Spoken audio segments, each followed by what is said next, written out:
kick off today with a little review of my trip. As you know, my wife and I went to Halloween Horror Nights for maybe you don't know, it's the very first time that either one of us has gone to anything like this. Um, we decided to, take it all in and film it all, film portions of it and stuff. I even made a little video yearbook for myself, which I'll show you guys. But we did the Halloween Horror Nights at Universal in Hollywood over last weekend, and we did the RIP tour because I wanted to go big or go home on our first time and see whether we really enjoyed it. And I'll give you guys kind of my thoughts of how it went. And I have my little tier list maker here. I'm going to rank all of the houses and experiences we saw and kind of give you a quick little um, my 2 cents of someone who's brand new coming back to doing Halloween Horror Nights. Hey, Robin, thank you. 32 months. Let's go. Jesus, Much I love, can't dude. believe I've Less than 3, streamed less that than long. 3. Oh my goodness. Well, thank you for coming in. I was just kind of letting myself know here. I'm just gonna go over our trip on Halloween Horror Nights, and I've got a short video to show you guys, and then I'm going to kind of go over the houses real quick and just kind of rank my experiences and whether I'd recommend the tour or not. I'll just start with the video, I guess. Let me quiet this music here, and then yeah, show you what we saw. This is a video, and I apologize for the sound spikes. I'm not a film editor. This is just kind of a compilation of the stuff that we saw at Halloween Horror Nights. It's about 3 minutes long, nothing long.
Plenty of photo ops.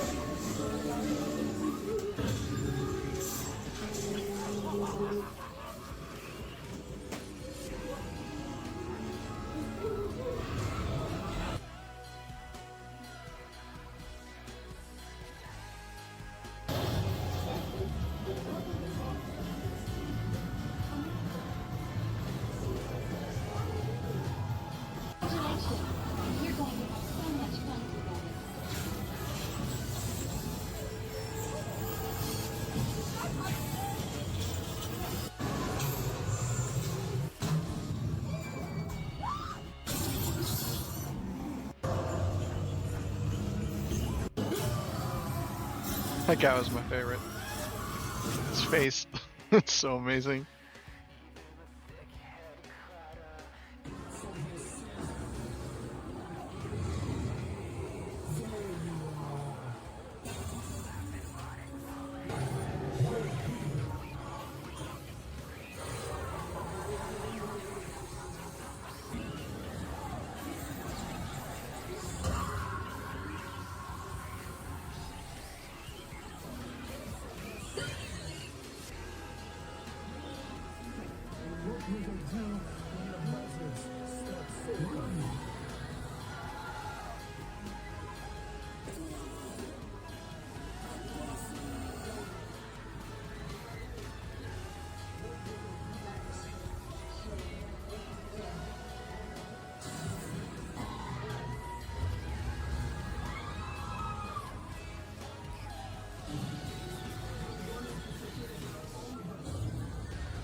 I kept trying to give the fiend a hug here.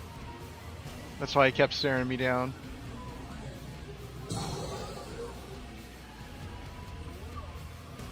Oh, the feels. All about revenge? It's not revenge, Bill.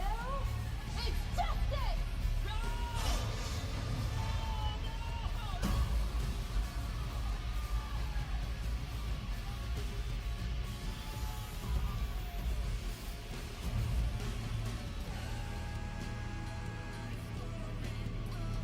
And this is the Purge Dangerous Waters show, the water show that they have.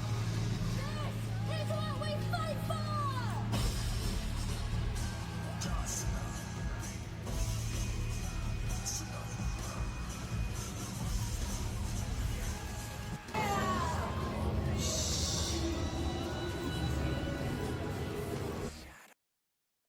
And that was kind of my little video yearbook of stuff that we recorded while we were there. Obviously, it doesn't have all the houses, but it kind of gives you an idea of what Halloween Horror Nights is all about.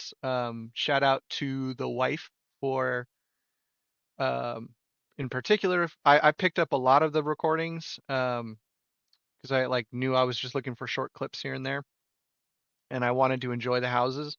But she recorded the entire Wyatt Six house for me so that I could like focus on enjoying the house, which was really clutch, came in huge so that I could really take it all in. It was incredible experience, but I'll go over each house here and kind of just let you guys know how the entire trip went from start to finish and whether I recommend it. I'll just rip the band-aid off first and just go straight to the recommendation. I'll post this on YouTube and everything too, so if people could if they want my opinion on these things. So it was just me and my wife doing it. We tried to link up with Call, but it was just kind of like so. I'll start from the very beginning. We I heard that they're making a Wyatt Six house, and let me turn on my music back here. So we got something playing in the background. Um, I heard about the Wyatt Six house, and immediately we were already on vacation, and I was like, we have to go. It's a once in a lifetime thing. I cannot believe they're making a haunted house about the Wyatt Six, so we got to go. So I went to go look into buying tickets, and my wife was like, I was ready to buy the VIP tour from the beginning, and she was like, well, you don't have to buy it that far in advance. We can decide whether we're going to go and make sure we get the time off. Yeah, yeah, yeah. And then I went to go start booking it, and the times were already sold out like months in advance. Like the second they announced it, they started selling out. So it was just from the get go. If you're planning on going and you want a good date, you need to like plan a couple months in advance because like the times were filling up for the weekend before Halloween, which is when, or like 2 weekends before Halloween, which is when I went on a Saturday night. Um, right as the sales started. So, and they did end up selling out. Like if you try to book a tour now, which is what we ended up trying to do a few weeks ago, Call was into trying to get tickets and I was like, "Well, let me see if it's even possible." And it wasn't. Um we were going to try some manipulation stuff where like we got Call like a regular ticket and then like he could meet us there late and we could like swap out stuff which, is highly shunned upon anyway. But we couldn't make it work out, and it wouldn't have worked out. So I'm really glad that we didn't do that because it probably would have been a waste of time. Um, but me and my wife went. We did the RIP tour on a Saturday evening. We signed up for 7 o'clock because we thought that would be kind of perfect with kind of getting settled in and it getting dark, but still be kind of early enough to enjoy the park. We were wrong. We were wrong about that. So right off the rip, I can tell you the RIP tour you're going to want to get tickets for the earliest time possible, even if it's still like at dusk.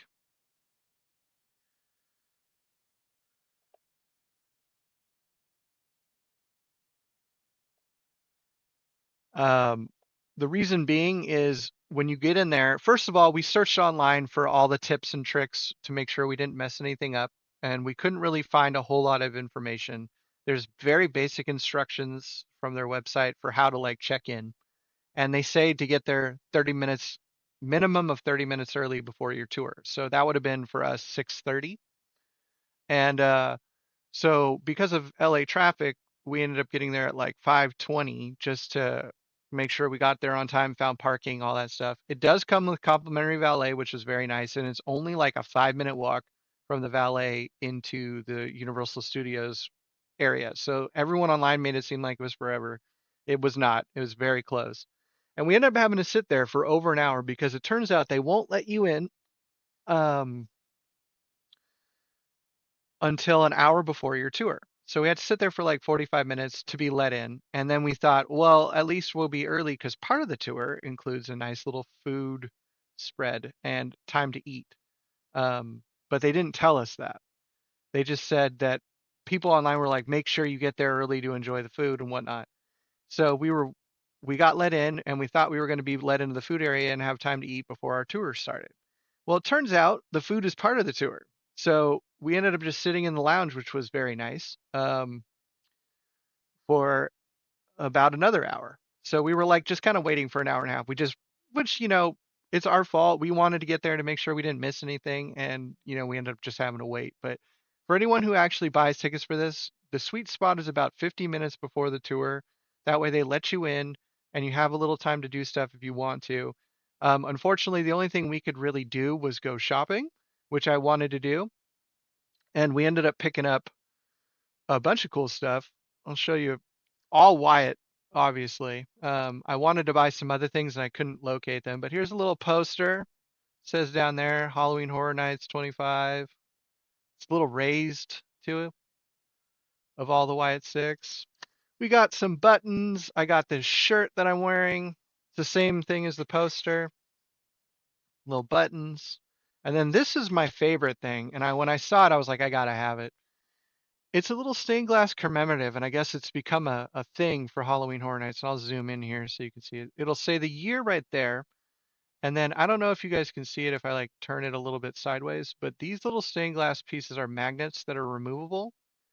And every year they sell a new one with the 5 new or whatever the new big IPs are. So you can see we've got Jason, Terrifier, Fallout, Freddy's, and of course my boy Bray Wyatt down there in the corner. And these are all magnets that you insert into it. It's like a little puzzle, and it's a little display you buy, stained glass display. But we couldn't end up actually buying those then because I thought of the whole and or the really only things you can do is go shopping, get food. You don't have that much time. But we're about to eat, so we don't want food, and I didn't want to shop then because we'd have to carry around the merchandise all night on our tours. So I was like, yeah, let's just chill. So we ended up just wasting time. The tour itself started though. They bring you to dinner first, and our tour started at 7:10. And then just to give you an idea, everybody said it was going to be 3 hours, and you have plenty of time for the park afterwards because they're open till 2. So we were thinking originally we would get out of the park at or get off of our tour around 10 o'clock, and then hopefully try to meet Call there and after our tour was over, tell him about all the good houses and stuff, and then we'd have from 10 to 2. That was our idea in our head. 10 to 2 to hook him up with our VIP pass, which is good for the rest of the night, and just rush him through some of the houses so he could get to the front of the line of all the stuff and not have to wait. That was our idea. Luckily, it didn't work out, and we didn't really have time to set it all up because that's not how it was. So our tour started at 7:10, and we were brought to dinner first and given an hour to eat. Food was good. What it was a nice little spread. We wish they would have had some more of the themed food there, but it was a nice, like an actual dinner. And Art the Clown was there harassing everybody during dinner, which made it a little extra fun.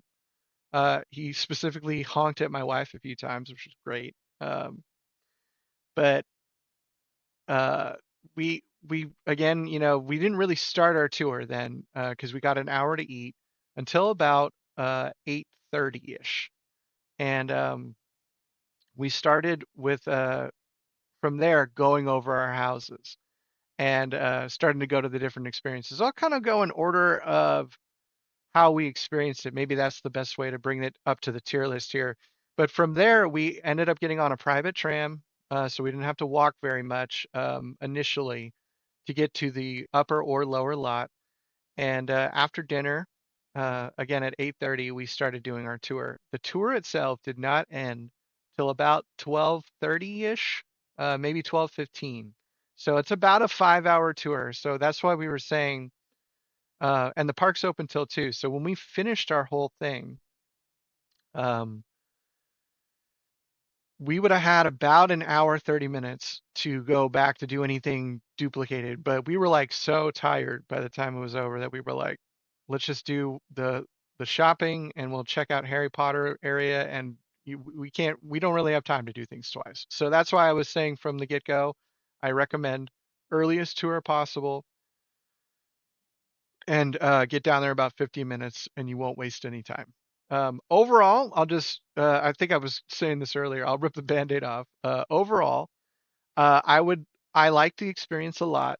Um, I think it's one of those things, if they have the houses that you are interested in, that you will have even more fun, like I did. But it's not something that I've done, and I'm like, man, I have to do this every year. If I lived in the area, I probably would. Um, but it's very expensive. To give you an idea, the two tickets for my wife and I were about $1,000 to go through this one evening of VIP treatment, and I would definitely recommend doing the RIP tour treatment um, because of the experience you get and how you get to go to the front of every line, avoid all the waits, and you get to see everything. Um, it's really the only way to do the tour, especially if you're only going to be there one night. If you're a local and you can go there several nights, you could probably get away with just doing the regular admission passes and saving a little cash. But as outer towners, you got to do the RIP. It's really the only way to experience it. But you got to realize it's going to be the entire evening. It's going to be like an 8-hour experience to get your real bang for your buck. Um, so we started out with our very first house on our tour, which was guided by a great guide named Tony, by the way. So I know you can recommend or request tour guides if you're ever down there. Hollywood, Universal, Tony. He's a great tour guide. He only lost two of our people, but that was their fault. That was their fault.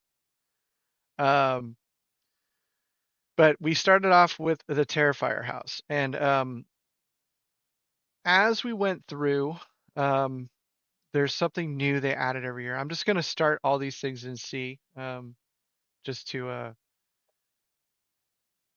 give you an idea of like where I have them ranked. S, by the way, we'll go over this. S is extraordinary, top of the line, scary, all that stuff. Um, Great experience. It's pretty much what you think. A, B, C, D, and F. C is that middle bar where it's just average. Everything starts in C and can either go up or down from there. Um, F would be like just wasn't worth the time. Um, but Terrifier was our first house, and this year the newest thing they added to it was they added a lot of water effects and smells. That was like their big, for lack of a better term, what I don't want to. I'm gonna say what I'm thinking. It was the hard on this year for whoever was creating the house. Like they were just like, oh yes, more water, more scents. For every house, they tried to add some sort of water effect or whatever. It's like the nipple guys from South Park that are just always rubbing their nipples when they're talking. Oh, more scents. Like that's what it felt like, and it bothered my wife because she could not get the smell out of her nose for like days. And to give you an idea of what I'm talking about with the scents is they tried to make it more immersive by making the houses smell as if you were going through something horrible. And to as an example, the Terrifier house, which was as a fan of the movies or someone who's seen the movies, very recognizable, felt like you were stepping into the film scenes from the show. So it was very well done in that sense. But they had like an area where a bunch of bleach canisters get shot open and they spray you and they make it smell like bleach. Um, when you go into another room, it smells like dried blood because there's blood all over the place. Those are not pleasant smells. Those are not like you're going in there and it smells great in the house.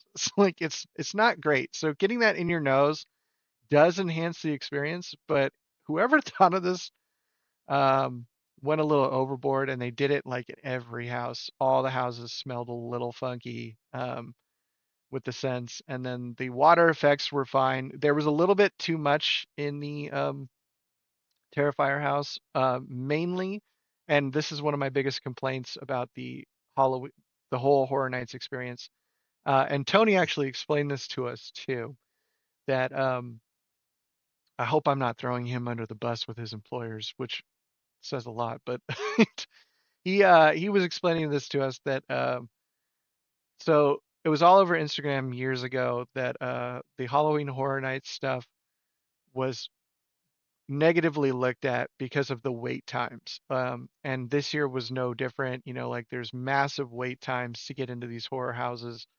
And the reason being was because they were letting a few people in, pausing the line for a second, letting them get into a room, and then bringing another group in, right? Like it was just so that the scare actors had time to reset. You really got to experience each room. It's a good thing that it was going a little slower. But because of that, they wanted to lower wait times, and they created what they called the conga line, which is basically like you get let into the house, and you probably saw it in the videos, but there's always other groups in front of you. There's no breaks. It just keeps moving at a slow walking pace. Now that brought the wait times to about an hour. The Terrifier house in particular was at over 100 minutes. Um, but most of the houses were at like 60 minutes if for a general admission. So you're still waiting an hour to go through these houses if you didn't buy the VIP stuff. And for us, we didn't wait at all. We got escorted to the front of the line.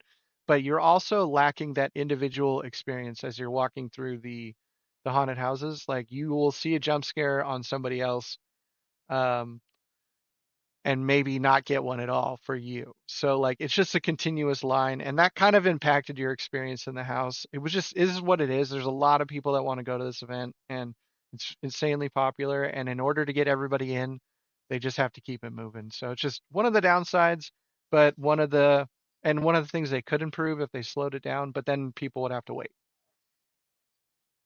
So he was explaining that. Terrifier, let's get back to the house. Um, It was our first house. I was very excited to go through. I was like, man, we're starting with a banger. Um, to be honest, I'm gonna go bottom of B. I think it was better than average, but not much. It's like a B minus.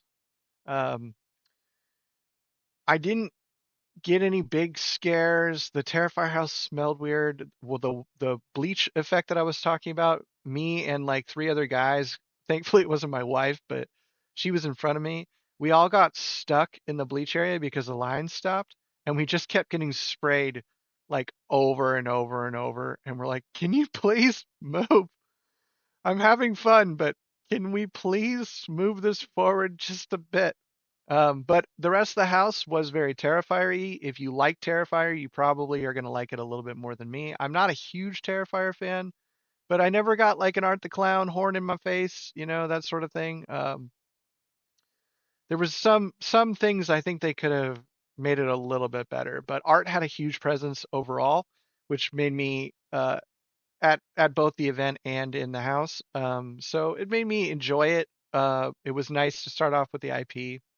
Um, and the effects were good. I just thought it was just okay. When I left there, I was like, okay, that was fun. I wouldn't do it again. I wouldn't have gone through and gotten in line again. Um, then we went to the Poltergeist house right after that. Now this one, we'll start it off and see here. Um, if you like Poltergeist, um, the scenes are a little bit more memorable. I've only seen it once a long time ago. It wasn't that great of a house, I gotta say. It felt like the budget wasn't like maybe they've had it before or something, and the budget wasn't quite there. It had some iconic scenes. Again, some of the houses you slow to a stop sometimes, and you'd end up seeing things multiple times because the rate they were just on replay. So I got stuck in one area where this guy just kept screaming in my face, and I was like, "Do you not realize that you just screamed at me like 2 seconds ago?" And then he did it again, and I was like, for real? Like, it's not scary. Like, and to be real, I don't get scared when I go through there. I'm having fun for the most part. And jump out stuff will like make me freeze sometimes, but I'm not like terrified to go into the next room like some some of the people are in the house. So when people are jumping at me, I'm like, oh, cool, that was awesome. And then if they do it again, I'm like, okay, now it's kind of losing its its effect. Um, but I'm more for the ambiance, not for the scare. So I'm a bad person to ask for scare and stuff. But they had some really cool moments in this house where props were moving because it's a poltergeist, right? Like it's not, you can't see it. It's a bed moving or whatever. Um, the thing is, they had too much stuff going on in those rooms, and because of the conga line effect of like you might miss it as you go through, you might miss it as you're going through. You'll be in the next room and then you'll look back and you'll see a bed move and you're like, oh, that was cool. I wish I could have been in front of the bed when it moved. So there were some cooler practical effects, and for that reason, I'm not I'm going to move it down to D. I'm not going to give it an F.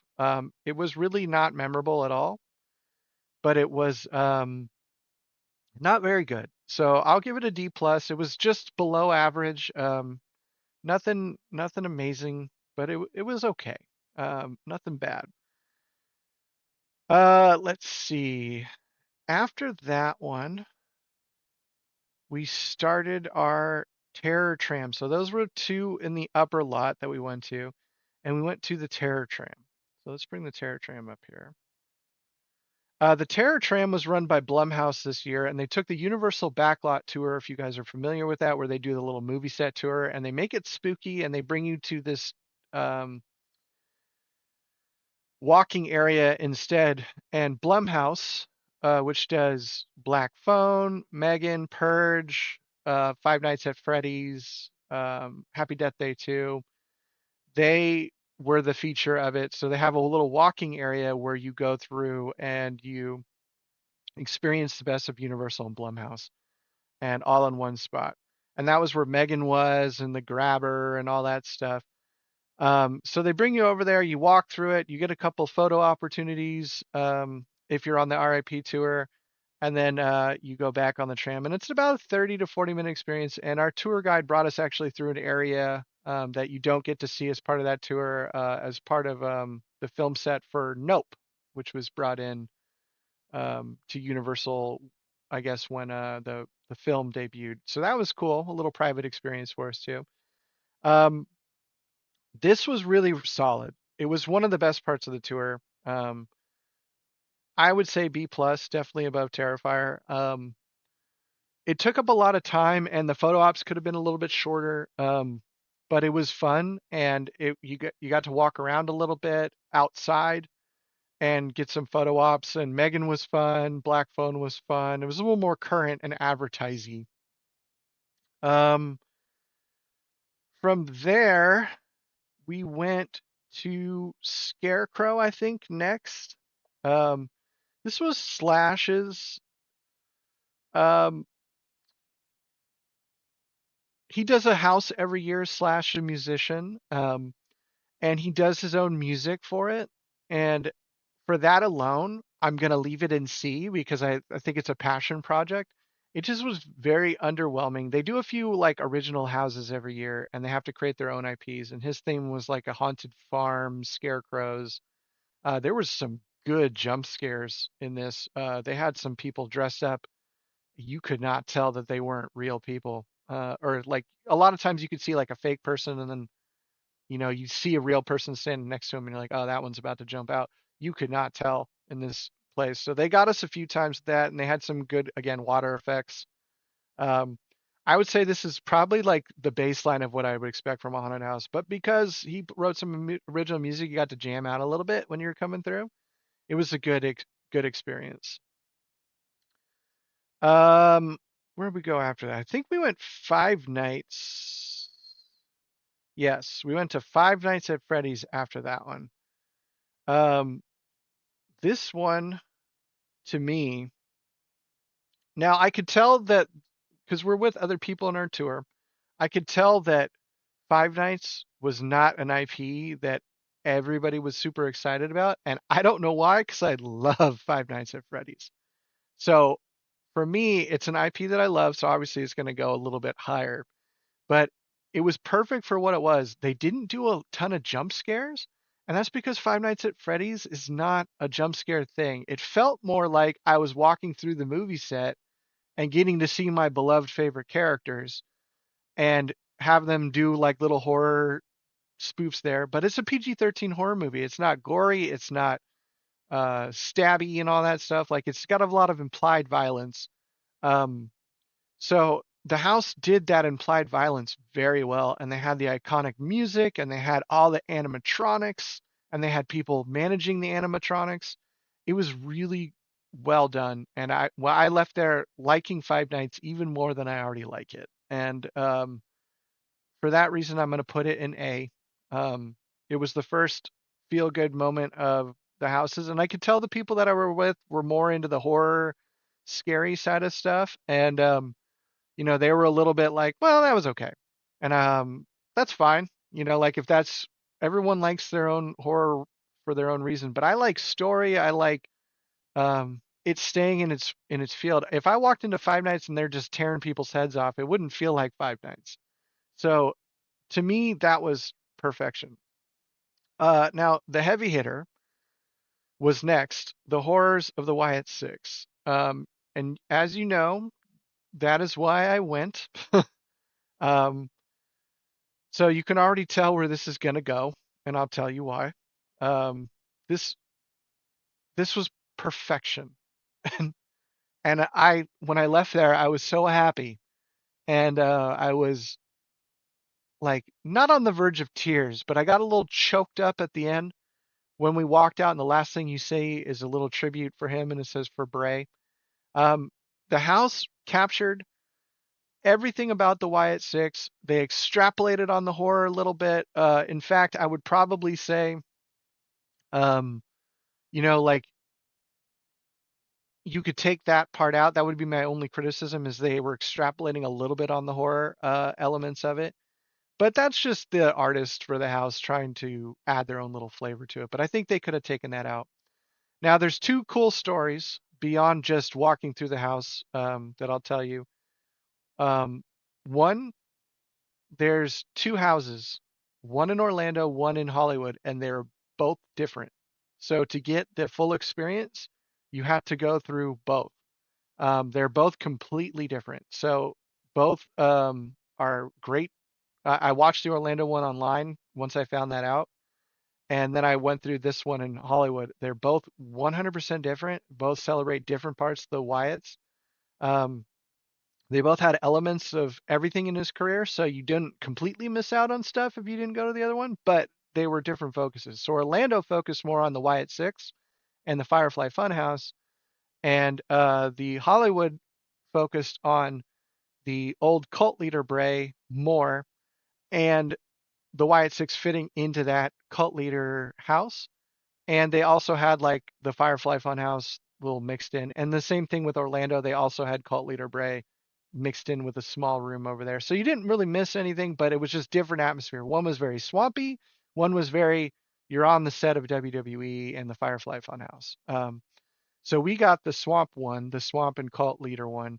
And every room, I was just looking around going like, oh my God, look at that Easter egg. Look at this. The Uncle Howdy actors were amazing.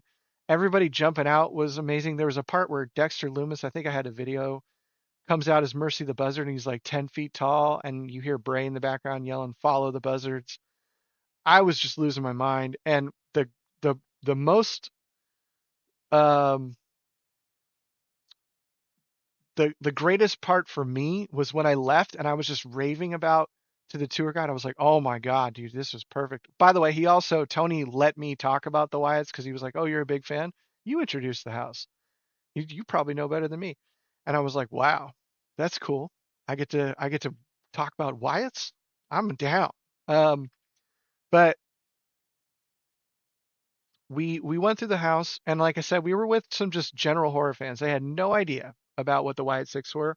When they left that house, they came out, and you can see the houses that we did. We did Poltergeist, Scarecrow, Terrifier. the tram, and Five Nights before we did Wyatt Six, right? They came out and they said, now that was a house. Oh my God, that guy got me so good. He was like, that was so good. And then tour guide said the same thing. He said, this house has no business, a WWE house has no business being as good as this house is. And I was like, wow, they did such a good job that the generic horror fans here aren't looking at this part of the tour as like, ugh, we got to go through a stupid WWE house. They were all like, wow, what a great house and really excited about it. And it was unprovoked. I was not asking for anything. They all said the same thing. And I was like, yeah. And without a doubt at that point, I was flying on cloud nine. The house was amazing. I wanted to go through several more times just to look at the Easter eggs, but oh man, it was good from start to finish. And I'm a fan, and I went through going like, wow, wow, wow. The only criticism was, like I said, the little extrapolation. There's a part where they did. I thought it was a cool idea, so I was curious to see what it looked like. But there's a part where you walk through a dark room and it just lights up with fireflies because Bray has his firefly fans that are all lighting up the crowd. And they decided to have a monster jump out that looked like a little mutant thing and like a mutant firefly, a mutant bug. And they were like, wouldn't it be cool if the fireflies were actually all monsters staring at you in the dark? And I was like, yeah, that's kind of a cool concept, but like in reality, it had nothing to do with the uh, the Wyatt Six. So when he jumped out, I was like, what the fuck is this? It's a fucking mutant fly. And I could see it in Orlando too. When they went through, there was like a random zombie dude that just came out as like an undead guy. And we're like, what is there's not enough scary characters here. We got six of them. Bring them out. But the Firefly Funhouse room with the Fiend and Alexa Bliss with the disappearing wall when she was on the swing, amazing. Dexter, amazing. All the rooms you walk through with Uncle Howdy coming out of the wall was fantastic when he blew out the lantern. Oh man, it gave me chills throughout the whole thing. So I'll stop talking there. S, um, it was a very big highlight, and the lowest I've seen other people put it um, is like in their top five for the houses of the year. So that gives you an idea. These horror fans who know nothing about the Wyatts are all putting this house in the top five. It's a passion project. They put a lot of effort into it. There was a smells in there too. It wasn't as noticeable as the other houses, but my wife did complain about that too. Anyway, we'll continue the tour here. We ended up going to I think we did at this point it was about 11 o'clock. Did we do Jason first? I think we did Jason first. Yeah, we did. So now we went to Jason, and this is the one, I'll start it and see here. This is the one that everybody said was the best house, um, or the tour guide said it was the best house, and everyone online had said it was very, very good too. So I was like riding high off the Wyatt Six, and I went here. Um, to be honest, it was better than average. I liked it better than Terrifier a little bit, but I didn't like it as much as the tram. There was a couple great scenes, like the archery scene that you saw in my video. Um, it just it felt like I just come off the Wyatts and I walked through there and Five Nights was great and I walked through there and I was just like, oh, I was expecting something on this tier level and it was just okay. It was slightly better than there. I'd say like a B minus or a solid B. Like I wouldn't go through it again. Some of the scares were too dark. You couldn't even see the people jumping out at you. But Jason's Jason, so just seeing Jason and walking through Camp Crystal Lake was fun. Um, but it wasn't memorable, other than the arrow part. The arrow part, I was like, wow, that was cool choreograph. Um, from there, we went to we took a break and we watched the Purge live show. Um, it was cool effects. Again, we'll start and see here. Cool effects. Um, It was based on the Purge. It was just kind of mindless killing. And I've seen the Waterworld show before, so maybe that's why it was a little underwhelming for me. It was better than the Scarecrow House. It was nice to sit down and just watch something for 15 minutes. It had some cool stunts, a lot of loud flashbangs and fireworks. It was enjoyable. It just wasn't anything that like I would line up to watch again. It was just okay. So for that, I'd just leave it as average. It was a nice inclusion on the tour, but it wasn't anything crazy. From there we went to Fallout. Um, and I gotta say, I'm a big Fallout fan. I've played the games, I've watched the show. I was looking forward to this house quite a bit. Um, it was probably the biggest disappointment of the night. It was very short. Um, it wasn't a total failure, but I was expecting a lot more of the ghoul, more in the vault. The vaults were probably the coolest part. It's going to be above Poltergeist. Poltergeist, I think, was the biggest like wah wah like when we went through.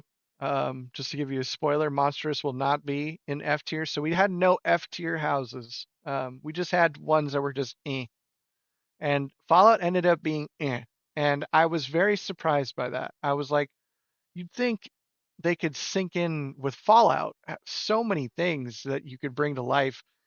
I was hoping for one of the bigger bugs to come after you or something. Nothing like that ever happened. There's a bear in there at one point that's like mutant. Um, it wasn't. That was probably the best part, and I was expecting a lot more of the ghoul because he is, as you can see, the front and center character, which makes sense because he's spooky looking.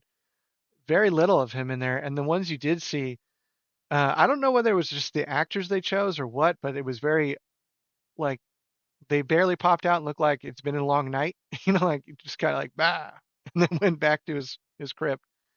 And I was like, and the actor that came out of that one too was also about like 5'6". So like when he came out, I was like, bah, I was like, that's cute. I remember my first Halloween.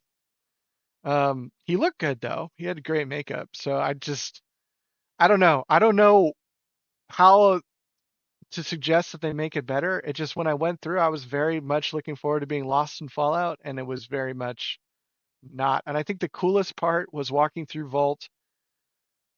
The very beginning, you saw me kind of like see that girl get her throat slit or whatever, and the guy freaking out. And then you walk into Vault 32, and if you remember in the show, Vault 32 is where they all like killed themselves or made it look like they killed themselves.